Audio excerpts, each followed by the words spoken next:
Hey guys, welcome to PhoneRadar. This is Chetan and we are going to do the unboxing of the Samsung Galaxy E7 smartphone today. So we also have the Galaxy E5. These both smartphones have been launched recently and all these devices are unibody. So this is something new from Samsung because usually the company always launches smartphones with the removable back where the battery can be replaceable. But in these devices in particular, there is no removable back cover, so everything is fixed inside the body. So this is the E7, the better model than the E5, and this one has a price tag of rupees 24,000 as the MRP, but this smartphone is available for about rupees 21,000 to 22,000 in the local markets as well as on the online markets. So this is the white unit, and as always you see the information that you need to use a SIM card from India for the first time usage. And if you talk about the specifications of this smartphone, it comes with the ultimate viewing, that's a Super AMOLED display. It's a 720p display under the 5.5-inch screen, and it's a finely crafted slim design. It's 7.3 mm in thickness, and there's an enhanced selfie. So this comes with a 5 megapixel front-facing camera with the retouch face and the rear camera selfie. That's with the hand gestures. And it has a 1.2 GHz quad-core processor, that's the Snapdragon 410 processor, and there's a 13 megapixel rear camera along with that, and Samsung's Knox feature and Android 4.4 are installed in this. So this is a pretty weird and different packaging from Samsung because usually we see some blue or the wooden colors, but a green is not that good in looks. Still, let's get into the box packaging and check out the contents. So this is the smartphone, that's the Galaxy E7. Looks pretty big in hand because of the 5.5-inch screen. Let's keep it aside and check for the other accessories.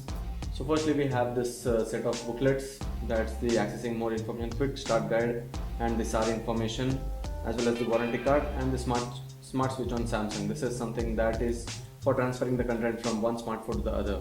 This is the power adapter, the micro USB cable for both connecting to the computer and for charging with the power adapter. These are the basic Samsung earphones with the earplugs, and this is the SIM ejector pin, indicating that you cannot remove the back cover and the SIM slots are located on the side. So now talking about the smartphone, that's the Samsung Galaxy E7. It comes with ultimate viewing, that's the 5.5-inch 720p Super AMOLED display, and it's quite slim in thickness. It's 7.3 mm. And there's an enhanced selfie, that's retouch face. So this is the front-facing 5 megapixel camera where you need to just give a hand gesture and it will take a selfie. On the side you can see this power button, the chrome power button, and there's two SIM card slots. And here the interesting part is just similar to the Galaxy A series. This is the primary SIM card slot, and the secondary SIM card slot is also a micro SD card slot at the same time. So you can either use a SIM card or a micro SD card in this slot.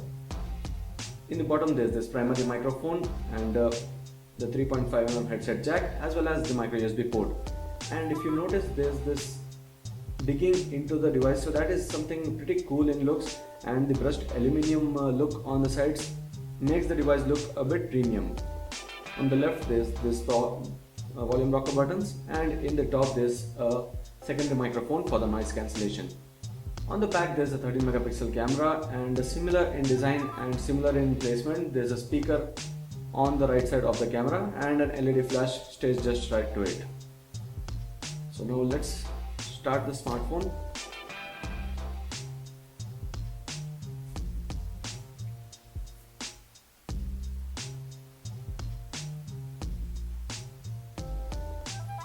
So while the device starts, let me now first show you the SIM card slots.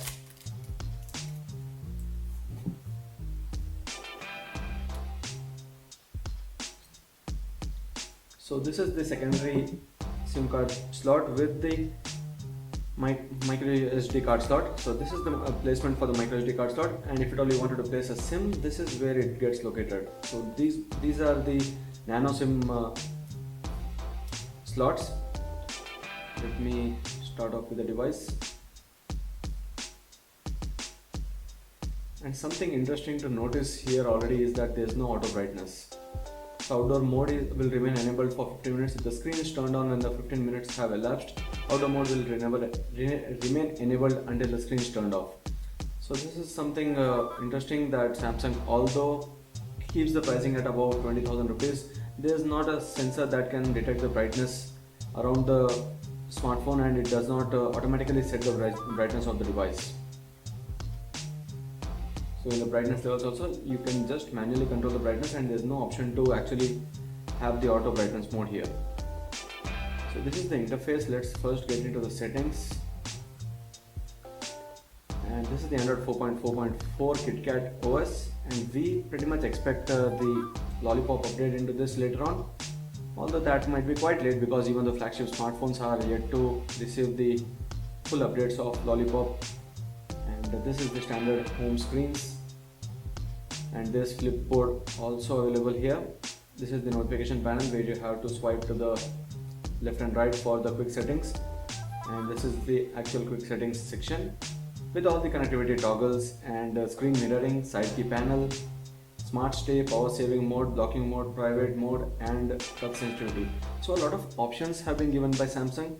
And if you talk about the pre-installed applications, there are all the Google pre-installed apps such as Gmail, as well as Google Plus, Google Maps, Play Games, all the Play apps, Hangouts, Play Store is there.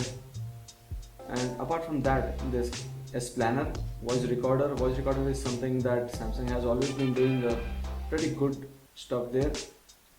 So here I don't see those options which I saw on the flagship devices from Samsung, where you could see 4 to 5 options. That is a meeting mode where two mics are taken at the same time for a better recording of the audio. And now these were the pre-installed applications. Let's once check out the camera of this device. It's a 13 megapixel camera, and if you can see, it's pretty much the same options that you see on most of the smartphones from Samsung. It's the TouchWiz UI, so the camera as well is the same. So this is 13 megapixel, and by default it's with the 9.6 megapixel capture. So let me turn that into 13 megapixel, and now let me try to take a capture. Let's see how good and fast the focusing is. It's pretty quick in that even the brightness and the contrast change pretty much quickly.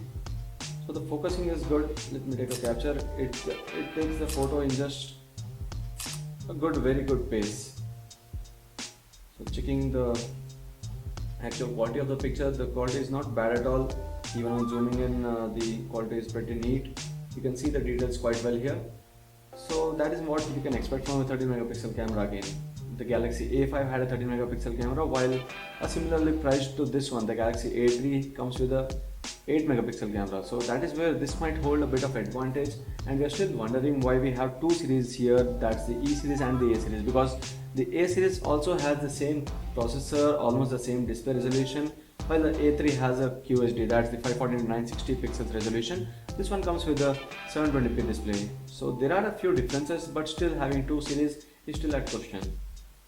So let's get into the settings once again. For the storage, this is a 16 GB variant, and out of the 16 GB you see about 11.28 GB available, so that is pretty decent. And there's also a microSD card slot anyway.